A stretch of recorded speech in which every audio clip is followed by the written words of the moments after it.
Salut les cachalots et bienvenue dans ce nouveau Ça fait quoi? Oui, on change constamment de décor. On est en train de se chercher encore, vous voyez. Et pourquoi je vous parle de cachalots? Oh bah vu le titre de la vidéo, ça me semble évident. Aujourd'hui, on va faire dans le gros, dans le très gros, puisque on va parler de malbouffe, de gras et d'abus alimentaires.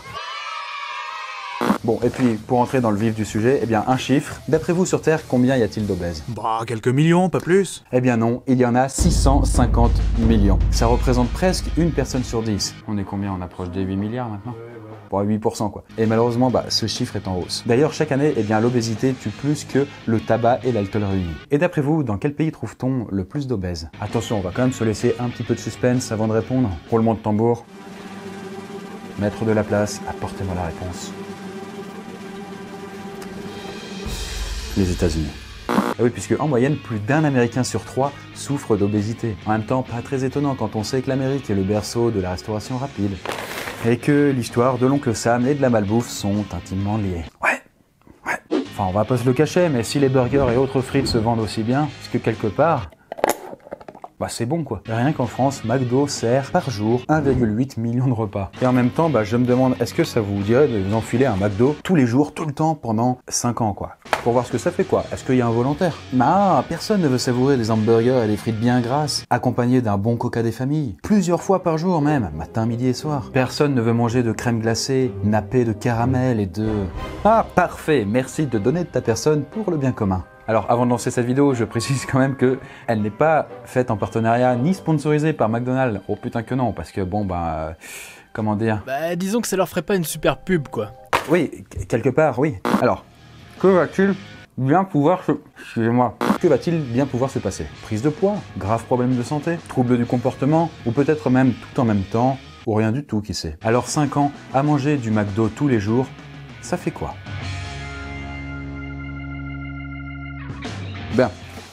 Alors commençons par définir les bases. Manger du McDo constamment pendant une certaine période, qu'est-ce que ça implique? Est-ce qu'on y mange comme ça une fois par jour ou est-ce qu'on prend tous ses repas là-bas? Eh bien évidemment, on y prend tous ses repas, sinon c'est beaucoup moins drôle quoi. Autrement dit donc ça fait 3 repas par jour. Le petit-déj, le déjeuner et puis le dîner. Et parce qu'on fait les choses bien quand même, voici le menu.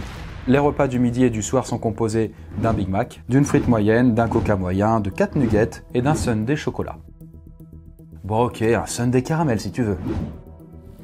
Et pour accompagner vos frites et vos nuggets, vous utiliserez à chaque repas 2 sachets de ketchup et 2 sachets de mayo. Et quant à votre petit-déj, il comporte un egg McMuffin bacon, un jus d'orange et un cappuccino daim. La base pour être en forme, n'est-ce pas? Bref, on part du principe que vous aviez jusqu'ici une alimentation équilibrée, une corpulence moyenne, et que vous étiez en bonne santé avant de commencer ce fameux régime McDo. Et je précise aussi que pour les calculs de la vidéo, on s'est basé directement sur les valeurs nutritionnelles indiquées sur le site de McDo France. Comme ça, voilà, on pourra pas dire qu'on a inventé. Voilà, du coup, maintenant qu'on a des bases claires, on va pouvoir passer aux choses sérieuses. Eh bien, c'est votre premier jour placé sous le signe du grand M. Et les choses commencent plutôt bien. On peut dire que vous vous êtes bien rempli la bedaine et que ce faisant, vous êtes un peu plus excité que d'habitude. En fait, c'est juste la caféine contenue dans le coca et tout le sucre que vous avez ingéré qui vous font finalement un peu d'effet. Et d'ailleurs, on va profiter de la fin de ce repas pour vous poser une petite devinette. D'après vous, qui détient le record de Big Mac mangé dans une vie? Sans surprise, c'est un Américain. Eh bien, l'homme s'appelle Don Gorski, il est âgé de 65 ans et il a fêté en 2018 son 30 millième Big Mac. Et pour en arriver là, eh bien, il a commencé à en bouffer en 1972. On notera au passage sa coiffure de qualité. À la base, il s'en est juste offert un pour fêter son permis. Mais Don a tellement adoré qu'il est revenu en manger plusieurs dans la journée et puis tous les autres jours de sa vie. D'ailleurs, il estime que sa consommation de Big Mac représente jusqu'à 90% de son alimentation solide. Et en 40 ans, eh bien, il n'a cumulé que 8 jours sans manger de Big Mac. Et son record est si élevé que même si vous bouffiez 2 Big Mac par jour pendant 5 ans, eh bien, vous ne lui arriveriez même pas à la cheville. Eh bien, voilà maintenant 3 jours que vous mangez au fast-food. Déjà, on peut commencer à voir que vous n'êtes plus tout à fait au top de votre forme. Votre corps, finalement, réagit à votre changement de régime. Et le moins qu'on puisse dire, c'est que il a du mal à s'y faire et il vous le fait sentir. Votre métabolisme, déjà, ne comprend pas très bien ce qui se passe. En même temps, il faut dire que vous lui faites ingurgiter quotidiennement l'équivalent de 33 carrés de sucre, 130 grammes de graisse et surtout, vous lui envoyez quand même plus de 3700 calories par jour dans le buffet. Alors pour rappel, hein, l'apport nutritionnel moyen par jour conseillé est de 2700 calories pour les hommes et 2200 calories pour les femmes. Du coup, votre corps ne peut pas tout assimiler et concrètement, ce qui se passe est très simple. Vous avez des maux de ventre et il peut tout à fait vous arriver de vomir une partie de vos repas. Bon, du coup, au bout d'une semaine, pas grand chose à signaler. Enfin si, quand même, on va pas se le cacher, vous avez un petit peu grossi. Comment ça? On a pris combien de kilos en fait? Bon bah là, j'ai envie de dire, ça dépend de votre métabolisme. Mais on peut estimer que ça varie entre 3 et 5 kilos. Voilà, de poids en plus. Et Morgan Spurlock, le réalisateur du film Super Size Me, avait grossi d'environ 4 kilos en l'espace de 6 jours, à bouffer que, eh bien, à fast-food. Et c'est déjà largement suffisant pour vous empêcher de rentrer dans quelques-uns de vos vêtements. Eh ben oui, puisque ça va vite, la prise de poids, avec la malbouffe. Et bien voilà déjà un mois que vous mangez tous les jours au McDo. Et il s'en est passé des choses depuis que votre cure d'hamburger a commencé. Bah déjà, votre morale est en baisse, vous êtes aussi plus facilement irritable et régulièrement des migraines viennent vous pourrir vos journées. Et là, vous vous dites pourquoi? En fait, tous ces petits désagréments viennent principalement de la caféine, qui est présente en permanence dans votre organisme. Et certains d'entre vous le savent déjà, mais caféine et migraine sont intimement liés. Si vous pouvez atténuer un peu les douleurs migraineuses avec une bonne tasse de café, eh bien une trop grande consommation peut avoir l'effet inverse. En fait, quand votre cerveau est habitué à la caféine et qu'il n'en a pas, eh bien il va manifester son manque par des migraines. C'est sa façon à lui de pas être content, quoi. Et là, du coup, c'est typiquement ce qui vous arrive. En parallèle, vous devenez de plus en plus dépendant à la nourriture. Et ceci pour une raison très simple. Manger fournit à l'homme les apports énergétiques dont il a besoin. Mais cela permet aussi de libérer de l'endorphine et de la dopamine directement dans le corps. Et comme on le sait, eh bien ces hormones sont directement liées, bah dites-le, dites-le oui. Au plaisir. Eh oui, voilà. Et quand vous mangez, et surtout quand vous mangez gras, ces hormones sont libérées en masse. Et plus vous bouffez, plus votre cerveau a besoin de ces hormones pour se sentir bien. Mais quelque part, c'est un petit peu le même effet que le tabac et la nicotine, vous savez. Plus vous en prenez et plus votre corps en réclame. Et lorsque, eh bien, du coup, vous ralentissez la dose, eh bien, il se sent mal et il vous le fait savoir. Bref, vous attendez vos repas avec impatience et il s'accompagne désormais d'une certaine euphorie.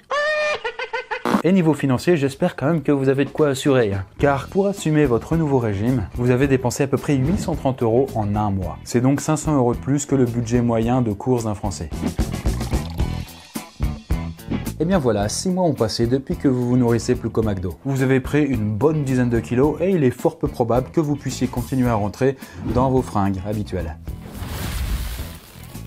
Bref, vous êtes désormais en surpoids et plus vous allez continuer à grossir, plus vous allez aggraver votre risque de faire un infarctus et des AVC entre autres quoi. Ah, j'allais oublier, il y a aussi votre libido qui baisse. Votre appétit sexuel. Et il y a aussi un petit souci pour vous messieurs, eh bien vous avez un peu plus de mal à vous mettre... comment dire, à vous mettre au garde à vous quoi. À bander comme un âne. C'était bien la peine de chercher mes mots quoi. Mais c'est pas terminé puisque vous avez... bon attendez, je reviens.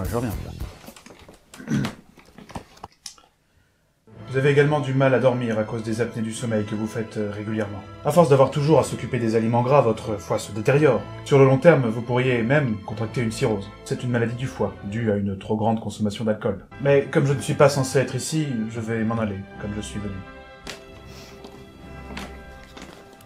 Enfin, ça c'est ce qu'on pensait jusqu'à très récemment. Parce que les médecins se sont aperçus que, à force de bouffer trop gras et trop sucré, certains obèses contractent aussi cette maladie. Particulièrement ceux qui boivent beaucoup de soda. Et bien voilà, après un an à ne manger que des hamburgers et des frites quoi, vous n'êtes plus exactement la même personne. Votre prise de poids dépend de votre métabolisme, mais on peut raisonnablement dire que vous avez pris à peu près une vingtaine de kilos. En même temps, bon, faut le dire, hein, votre corps a vu passer beaucoup de choses. Par exemple, en un an, vous avez bouffé l'équivalent de 4 kilos de sel, 39 kilos de protéines, 45 kilos de graisse et plus de 80 kilos de sucre. Voilà, c'est plutôt réjouissant, n'est-ce pas? Et au niveau des calories, eh bien accrochez-vous puisque vous en avez avalé plus de 1 300 000, soit à peu près 150% de ce dont votre organisme a besoin en temps normal.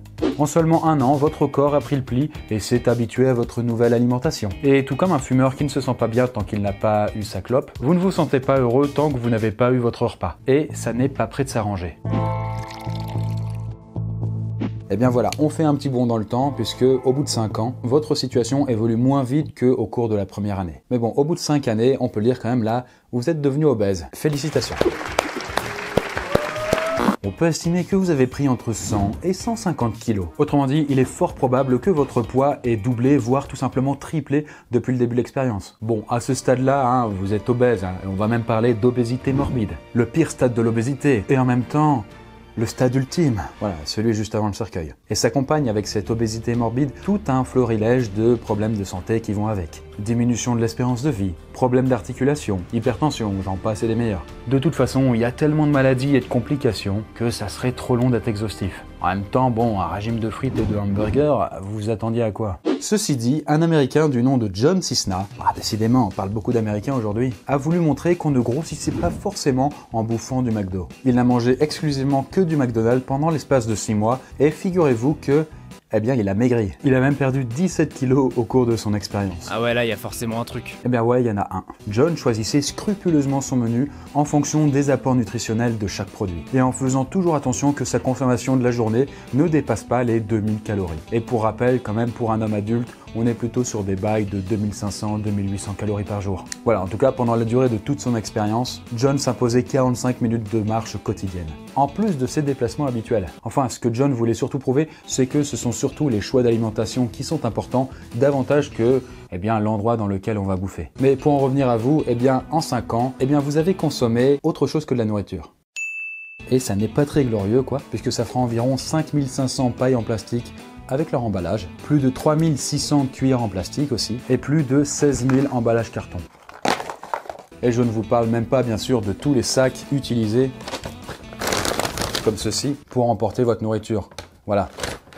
Ça fait un bon paquet. Bref, en conclusion, après 5 ans à ne bouffer qu'au fast-food, votre bilan est assez alarmant. Votre organisme est saturé de graisse et de sucre auquel il est devenu complètement accro. Vous êtes devenu quasiment aussi lourd que le Big Show. Sauf que lui, il est catcheur et qui mesure 2,16 m. C'est un gros bébé, quoi. Et ce n'est pas tout, puisque perdre le poids que vous avez pris vous demandera beaucoup de temps et beaucoup d'abnégation. Car avec toutes ces années, vous avez pris beaucoup de mauvais réflexes et ce sera dur de vous en défaire. Bon, écoute, toi, qu'est-ce que tu veux que je te dise? Si tu veux, on enchaîne pour ne pas manger pendant 6 mois. Qu'est-ce que ça fait?